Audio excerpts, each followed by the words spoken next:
Hello students, GOC के second lecture में हम बात करेंगे क्लासिफिकेशन ऑफ ऑर्गेनिक कंपाउंड्स की। यानी हमें ऑर्गेनिक कंपाउंड्स का क्लासिफिकेशन करना है, उनको अलग अलग फैमिलीज में अलग अलग ग्रुप में क्लासीफाई करना है। लास्ट क्लास में हमने बात करी थी कि ऑर्गेनिक केमिस्ट्री की एक बहुत ही वास्ट ब्रांच है। मिलियंस ऑफ ऑर्गेनिक कंपाउंड्स हमारे पास आज की डेट में एग्जिस्ट कर रहे हैं और लेबोरेटरी में नए ऑर्गेनिक कंपाउंड्स के सिंथेसिस पे भी बहुत काम हो रहा है। तो थोड़ा सा स्टडी को सिंपल बनाने के लिए हम ऑर्गेनिक कंपाउंड्स को अलग अलग ग्रुप्स में क्लासीफाई कर लेते हैं। बेसिकली क्लासिफिकेशन का कोई ना कोई क्राइटेरिया होता है। ऑर्गेनिक कंपाउंड्स को जब हम क्लासीफाई करते हैं तो दो मेन क्राइटेरिया लेके चलते हैं। जो पहला क्राइटेरिया है वो हम उनको उनके स्ट्रक्चर के बेसिस पे क्लासीफाई करते हैं, राइट। स्ट्रक्चर किस तरह का है, ओपन चेन है, रिंग चेन है, स्ट्रक्चर के बेसिस पे हम क्लासिफिकेशन करते हैं। और दूसरा जो क्लासिफिकेशन आता है वो फंक्शनल ग्रुप के बेसिस पर आता है। फंक्शनल ग्रुप, क्योंकि किसी भी ऑर्गेनिक कंपाउंड में अगर फंक्शनल ग्रुप चेंज हो गया तो प्रॉपर्टीज चेंज हो जाती हैं। अल्कोहल की प्रॉपर्टीज जो हैं वो टोटली डिफरेंट होंगी अगर हम किसी एसिड की प्रॉपर्टीज से उसको कंपेयर करें, राइट। तो हम दो क्राइटेरिया लेके चलते हैं, स्ट्रक्चर के बेसिस पे और फंक्शनल ग्रुप के बेसिस पे। आज जो हम क्लासिफिकेशन की बात कर रहे हैं वो स्ट्रक्चर के बेसिस पे हमने ऑर्गेनिक कंपाउंड्स को क्लासिफाई किया है।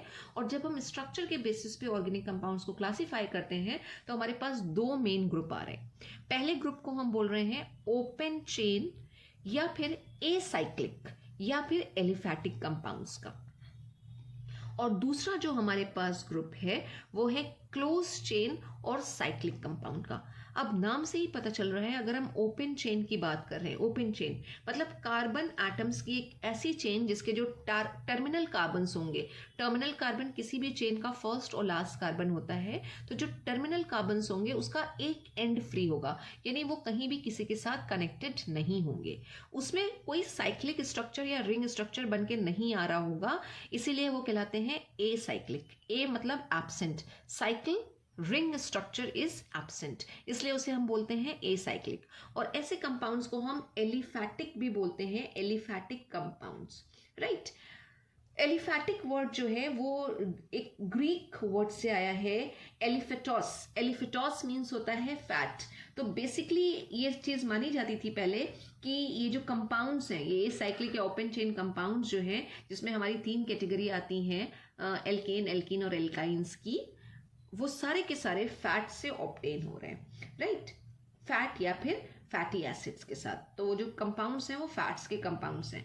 अब अगर हम इनको भी फर्दर अगर क्लासिफाई करें तो ये हमारे एल्केन, एल्कीन या एल्काइन हो सकते हैं। और ओपन चेन स्ट्रक्चर कैसे आएगा, अगर हम एक एल्केन की बात कर रहे हैं तो से फॉर एग्जाम्पल एक स्ट्रेट चेन हम बना रहे हैं, कार्बन की चेन, और अगर उसमें 4 कार्बन है तो यू कैन सी जो ये कार्बन है और ये कार्बन है, इसको हम बोलेंगे टर्मिनल कार्बन। अब ये कार्बन इधर तो कनेक्टेड है लेकिन इधर कहीं नहीं कनेक्टेड है। सेम वे ये कार्बन इधर कनेक्टेड है लेकिन इधर नहीं कनेक्टेड है। तो जो इसका एक एंड है वो फ्री है। और जब एक चेन में टर्मिनल कार्बन्स का एक एंड फ्री होता है तो हम उसको बोलते हैं ओपन चेन। ये एक ओपन चेन कंपाउंड है, इसमें कोई रिंग भी नहीं आ रही है, इसलिए ये एसाइक्लिक है, राइट। और ऐसे कंपाउंड्स को हम बोल रहे हैं एलिफैटिक कंपाउंड्स। यही चीज अगर हम कुछ इस तरह से अरेंज करें तो we will get this structure, right. 4 ही कार्बन है लेकिन अभी अरेंजमेंट थोड़ा डिफरेंट हो गया। ये जो आया इसको हमने बोल दिया कि स्ट्रेट चेन है, स्ट्रेट चेन है। और यहां पे क्या हुआ, स्ट्रेट चेन के साथ एक साइड चेन भी आ गई है। तो जो ओपन चेन स्ट्रक्चर है वो दोनों तरह के हो सकते हैं, वो स्ट्रेट चेन भी हो सकते हैं और वो साइड चेन भी उसमें हो सकती है, यानी ब्रांचिंग भी हो सकती है। तो स्ट्रेट चेन हो सकते हैं या फिर वो ब्रांच्ड हो सकते हैं। इसी तरह से ये तो एल्केन था, हमारे पास एल्कीन हो सकता है। Alkene CH2 CH double bond CH2, 3 carbon से हमने डबल बॉन्ड के साथ ये कंपाउंड बनाया है, इसको हम बोलेंगे प्रोपीन। ये प्रोपीन है। और प्रोपाइन भी इसी कैटेगरी में आएगा क्योंकि वो हमारा ओपन चेन कंपाउंड होगा। तो प्रोपाइन अगर हम लिखें तो प्रोपाइन का फॉर्मूला हो जाएगा दिस। प्रोपाइन में ट्रिपल बॉन्ड आता है, जो अल्काइंस होते हैं उसमें ट्रिपल बॉन्ड आता है। तो ओपन चेन कंपाउंड जो है वो स्ट्रेट चेन या फिर ब्रांच्ड दोनों हो सकते हैं। और इस कैटेगरी में जो पेरेंट हाइड्रोकार्बन हमारे हैं, एल्केन, एल्कीन, एल्काइन, वो आ जाएंगे। इवन अगर हम इथाइल अल्कोहल का एग्जाम्पल लें तो ये एक स्ट्रेट चेन है, इसलिए ये भी इसी कैटेगरी में आएगा, राइट। क्लोज चेन और साइक्लिक कंपाउंड क्या होंगे? जिस तरह से इसमें टर्मिनल कार्बन का एक एक एंड फ्री था, क्लोज चेन में ऐसा कुछ नहीं होगा। जो कार्बन होंगे वो सारे के सारे एक दूसरे से लिंक होंगे, राइट। अब अगर सारे के सारे कार्बन उसमें रिंग में प्रेजेंट है, मतलब जो रिंग बनी है वो कार्बन एटम से ही बनी है, तो उसको हम बोल देते हैं होमोसाइक्लिक। लेकिन अगर कार्बन एटम के अलावा वहां पे कोई दूसरा एटम आ जाता है, यानी सिर्फ कार्बन नहीं है, कार्बन के अलावा रिंग में ऑक्सीजन आ गया या फिर नाइट्रोजन आ गया, तो उसको हम बोल देते हैं हेट्रोसाइक्लिक कंपाउंड। तो जो क्लोज चेन है, क्लोज चेन को भी हम दो ग्रुप में डिवाइड कर सकते हैं। एक कैटेगरी है हमारी होमोसाइक्लिक कंपाउंड्स की, होमोसाइक्लिक कंपाउंड्स। होमो सेम, तो अगर साइकिल या रिंग में सारे के सारे सेम एटम्स हों, जो कार्बन के एटम्स होंगे, तो वो होमोसाइक्लिक। लेकिन अगर रिंग जो है उसमें कार्बन के अलावा कोई दूसरा भी एटम आ रहा है, तो उसे हम बोल देते हैं हेट्रोसाइक्लिक। रिंग बनेगी लेकिन कार्बन के अलावा कोई दूसरा भी एटम आएगा, और जो ऐसे कंपाउंड्स होंगे वो हो जाएंगे हमारे हेट्रोसाइक्लिक कंपाउंड्स। फॉर एग्जाम्पल अगर हम इसमें बात करें फ्यूरान, फ्यूरान की जो रिंग बनती है उसमें 5 एटम होते हैं, जिसमें से 4 तो कार्बन होंगे, कुछ इस तरह से, राइट। और जो 5वां एटम आता है वो होता है ऑक्सीजन का एटम, और बाकी ये डबल बॉन्ड आ जाएगी। और उसके अलावा कार्बन की हमें पता है टेट्रावेलेंसी होती है, तो हर कार्बन के साथ एक एक हाइड्रोजन आ जाता है। ये स्ट्रक्चर है फ्यूरान का। यू कैन सी 5 एटम की रिंग बन रही है और इसमें से 4 कार्बन है, 1 ऑक्सीजन है, तो ये फ्यूरान है, हेट्रोसाइक्लिक कंपाउंड। अब इसी स्ट्रक्चर में अगर ऑक्सीजन को सल्फर एटम रिप्लेस कर दे, मतलब हम सेम स्ट्रक्चर बना रहे हैं, राइट। ये अब ऑक्सीजन की तरह अगर ऑक्सीजन की जगह पे अगर सल्फर एटम आ जाएगा, राइट, तो ये जो स्ट्रक्चर होता है ये होता है थायो और फीन का, थायोफीन। तो ये फ्यूरान है, ये थायोफीन है, ठीक है। और ऐसे ही रिंग बनती है पायरोल की, पायरोल में NH आ जाता है इसकी जगह पे, मतलब सेम स्ट्रक्चर हम बनाएंगे और अगर NH लग जाता है तो वो पायरोल है। तो जितनी ये रिंग्स बन के आ रही हैं सब हमारी की सारी कैसी रिंग है? हेट्रोसाइक्लिक। बेसिकली अगर बोले तो हेट्रोसाइक्लिक इसमें आ रहा है स्ट्रक्चर, और जो कंपाउंड्स बन के आ रहे हैं वो हेट्रोसाइक्लिक कंपाउंड्स हो जाएंगे। हेट्रोसाइक्लिक कंपाउंड्स को अगर हम बोलें कैसे कंपाउंड्स होते हैं, तो साइक्लिक कंपाउंड्स होते हैं, रिंग होता है, लेकिन जो रिंग बनी होती है वो more than one kind of atom से बनी है, more than one kind of atoms. और होमोसाइक्लिक में क्या होगा? इसका ऑपोजिट होगा। इसमें जो रिंग्स बनी होंगी वो मतलब जो रिंग में एटम्स इन्वॉल्व होंगे वो सारी सेम एलिमेंट के ही होंगे, कार्बन के होंगे। और होमोसाइक्लिक को भी हम फर्दर क्लासीफाई करते हैं। होमोसाइक्लिक को अगर हम फर्दर क्लासीफाई करें तो हमारे पास 2 ग्रुप आ जाते हैं। एक ग्रुप हमारा कहला रहा है एलिसाइक्लिक कंपाउंड्स, एलिसाइक्लिक। अब ये एलिसाइक्लिक कंपाउंड्स क्या हैं? एलिसाइक्लिक में 2 वर्ड हमारे आ जाते हैं, एक एलिफैटिक और साइक्लिक। यानी कंपाउंड्स जो होंगे उसमें रिंग स्ट्रक्चर तो होगा लेकिन उसमें एरोमेटिसिटी नहीं होगी, एरोमेटिसिटी या वो एरोमेटिक कंपाउंड नहीं होगा, या उसमें जो है बेंजीन रिंग प्रेजेंट नहीं होगी। एरोमेटिक रिंग को हम बेंजीन रिंग भी बोलते हैं, वो प्रेजेंट नहीं होगी, एलिफैटिक इन नेचर होगा, राइट। और दूसरा ऐसा ग्रुप जिसमें वो बेंजीन रिंग प्रेजेंट होगी वो हो जाएंगे हमारे एरोमेटिक कंपाउंड, एरोमेटिक कंपाउंड। तो अगर रिंग में सेम एटम्स आ रहे हैं यानी कार्बन के एटम्स हैं तो भी हम उनको 2 ग्रुप में क्लासिफाई कर सकते हैं, एक एलिफैटिक साइक्लिक कंपाउंड्स बनेंगे और एक एरोमेटिक कंपाउंड्स बनेंगे। एलिसाइक्लिक को अगर हम पूरा बोलें तो इसमें एली है, एलिफैटिक मतलब रिंग जो है उसमें एरोमेटिसिटी नहीं होगी, वो एलिफैटिक रिंग होगी, एलिफैटिक प्लस साइक्लिक, ये कंपाउंड्स बन के आ रहे हैं, राइट। और ऐसे जो कंपाउंड्स हैं उनमें हम साइक्लो वर्ड लगा के उन्हें लिखते हैं। जैसे एग्जाम्पल अगर हम लिखें तो हमारे हो जाएंगे, जनरल वर्ड बोलें तो हमारे हैं cyclic hydrocarbons, hydrocarbons. For example अगर हम बोलें साइक्लोप्रोपेन, साइक्लोब्यूटेन, ये सब इसी के ही एग्जाम्पल हैं। साइक्लोप्रोपेन जब बनता है तो उसमें जो रिंग आती है वो कुछ इस तरह से आती है, एक ट्राइंगल। मिनिमम रिंग बनाने के लिए 3 कार्बन रिक्वायर्ड है, 3 कार्बन से कम में रिंग नहीं बनेगी। ये साइक्लोप्रोपेन का स्ट्रक्चर हुआ, दिस इज साइक्लोप्रोपेन। और यही अगर 6 कार्बन के साथ एक हेक्सागोनल रिंग बन रही है ये, राइट। और जो कार्बन की वैलेंसी है वो टेट्रा होती है, तो हर कार्बन के साथ 2 2 हाइड्रोजन आ जाएंगे, एक रिंग स्ट्रक्चर बन के आ रहा है। लेकिन अगेन एरोमेटिसिटी नहीं है इसमें, यानी एरोमेटिक कंपाउंड की प्रॉपर्टीज देखने को नहीं मिलेंगी, ठीक है। इसका जनरल फॉर्मूला होगा या इस साइक्लोहेक्सेन का जो फॉर्मूला होगा वो होगा C6H12 और इसका नाम हो जाएगा साइक्लोहेक्सेन। तो बेसिकली जो है ये साइक्लिक हमारे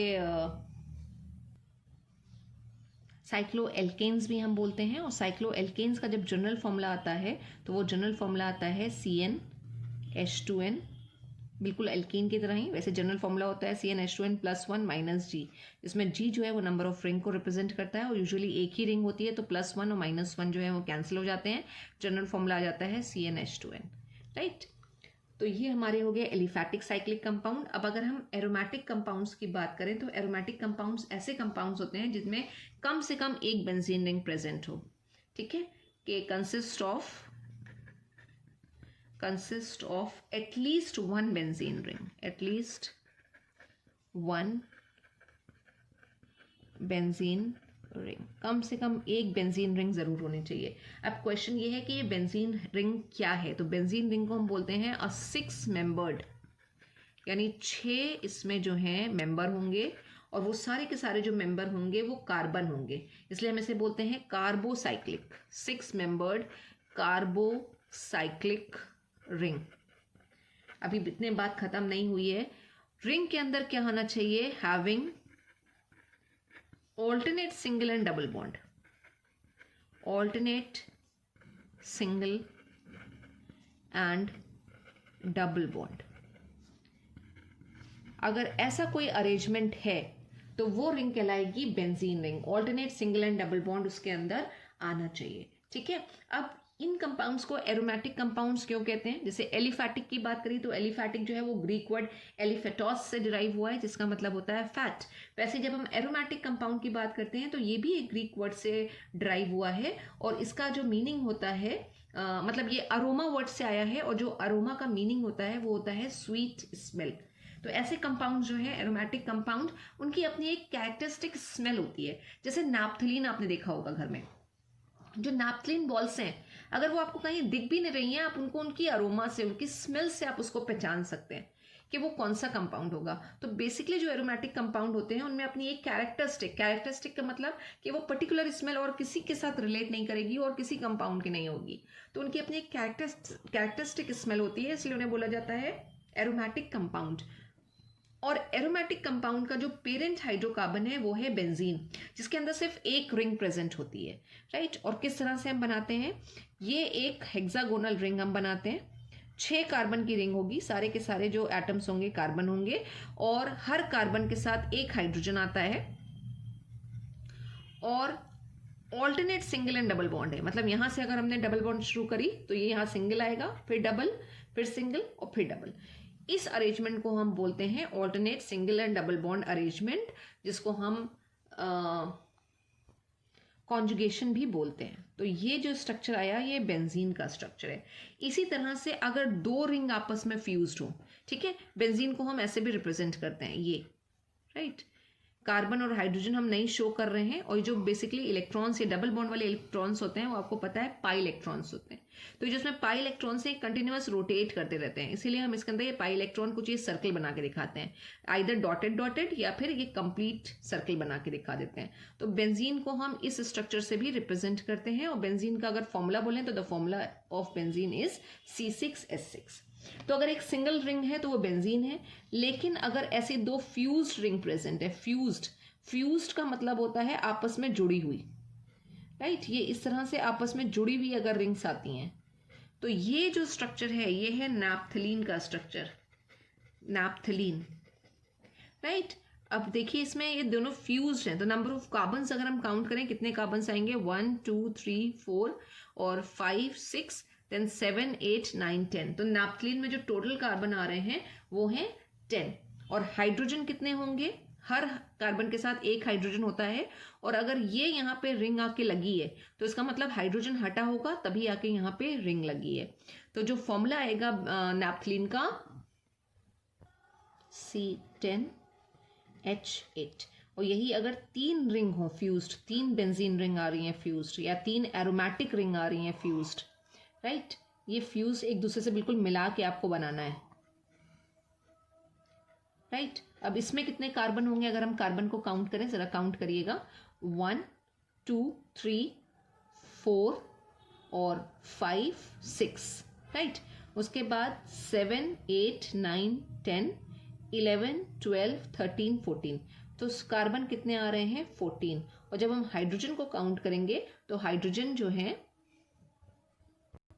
उसको भी काउंट कर लेते हैं। यहाँ पे हाइड्रोजन होगा ये 1 2 3 4, अब यहाँ से तो हाइड्रोजन हटा होगा तभी आके यहाँ पे ये बॉन्ड बनी है, राइट। तो 1 2 3 4 और मतलब 4 यहाँ पे हो गए। उसके बाद आगे फर्दर इस रिंग में काउंट करते हैं, 4 के बाद ये 5 और एक ये 6, उसके बाद 7 8 9 और 10, यानी अगर हम हाइड्रोजन की बात करें तो देयर आर टोटल 10 हाइड्रोजन। तो द फॉर्मूला ऑफ एंथ्रासीन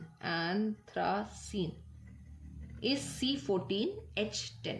आपको लेकिन अभी 11th क्लास में, इवन क्लास 12th में भी आप एक दो ही रिएक्शंस 12th में आपको मिलेंगी जहाँ पे नैप्थलीन का इन्वॉल्वमेंट होगा, अदरवाइज जितने भी आप कंपाउंड्स करेंगे वो बेंजीन या फिर बेंजीन के डेरिवेटिव्स होंगे।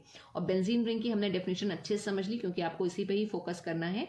6 कार्बन की रिंग बनती है, ठीक है, और उसके अंदर alternate single and double bond होते हैं। जो पाई इलेक्ट्रॉन है वो कॉन्जुगेशन में होते हैं। कॉन्जुगेशन की मीनिंग हम बाद में सीखेंगे कि कॉन्जुगेशन क्या है। और ये पाई इलेक्ट्रॉन कंटिन्यूअस रिवॉल्व करते रहते हैं इस रिंग के अंदर, इसीलिए यूजुअली हम इन पाई इलेक्ट्रॉन्स को एक सर्कल बना के दिखाते हैं, बहुत तेजी से घूमते रहते हैं पाई इलेक्ट्रॉन इसके अंदर, राइट। तो ये स्ट्रक्चर हमारे पास आ गया बेंजीन का। एरोमेटिक कंपाउंड को भी हम एक्चुअली 2 ग्रुप में क्लासिफाई करते हैं। एक बेंजेनॉइड एरोमेटिक कंपाउंड्स कहलाते हैं। बेंजेनॉइड, जैसे कि नाम से ही पता चल रहा है, ऐसे कंपाउंड होंगे, ऐसे एरोमेटिक कंपाउंड होंगे जिसके अंदर बेंजीन रिंग प्रेजेंट होगी, उन्हें हम बोल देते हैं बेंजेनॉइड एरोमेटिक कंपाउंड। लेकिन कुछ कंपाउंड्स ऐसे भी होते हैं जो एरोमेटिक होंगे, ठीक है ना। एरोमेटिसिटी को हम बेसिकली एक रूल है हक्कल रूल, उसके थ्रू फाइंड आउट करते हैं। तो वो एरोमेटिक तो होंगे लेकिन उसके अंदर बेंजीन रिंग वाला अरेंजमेंट नहीं होगा, राइट। ऐसे कंपाउंड्स हैं, हम बाद में देखेंगे कि जो नंबर ऑफ कार्बन है वो एक्सीड कर सकते हैं, वो 6 से ज़्यादा भी हो सकते हैं।